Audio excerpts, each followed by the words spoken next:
বিসমিল্লাহির রহমানির রহিম। Welcome to my Facebook page and YouTube channel Mamun English one. প্রিয় শিক্ষার্থী বন্ধুরা, তোমরা যারা আমার এই চ্যানেলে নতুন তারা অবশ্যই চ্যানেলটি সাবস্ক্রাইব করে পাশেই থাকবে এবং পাশে থাকা বেল আইকন অন রাখবে। আর চ্যানেলটি সাবস্ক্রাইব করলে কী হয়, ভিডিও বানানোর আগ্রহ বাড়ে। National university honours second year subject English compulsory session 2022-23। Use articles in the following passage, video নম 1। তাহলে জাস্ট এখানে খেয়াল করো, use articles in the following passage.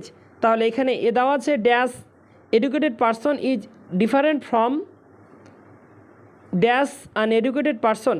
একজন শিক্ষিত ব্যক্তি অশিক্ষিত ব্যক্তির চেয়ে পৃথক। সি, খেয়াল করো, dash educated are assets for a country, শিক্ষিত দেশের সম্পদ। অপরদিকে on dash other hand uneducated are liabilities, অশিক্ষিত দায়বদ্ধতা। তাহলে সেখানে এ উত্তরে খেয়াল করো, এখানে ই আছে, ইটা হচ্ছে ভায়োল এ ই আই ও ইউ এর মধ্যে পড়ে, তাহলে সেক্ষেত্রে এখানে উত্তর হবে এন। এরপরে বি খেয়াল করো, আনএডুকেটেড পারসন, এখানে ইউ আছে, তাহলে সেক্ষেত্রে এখানেও এন হবে, কারণ এটা ভায়োল। এরপরে সি খেয়াল করো,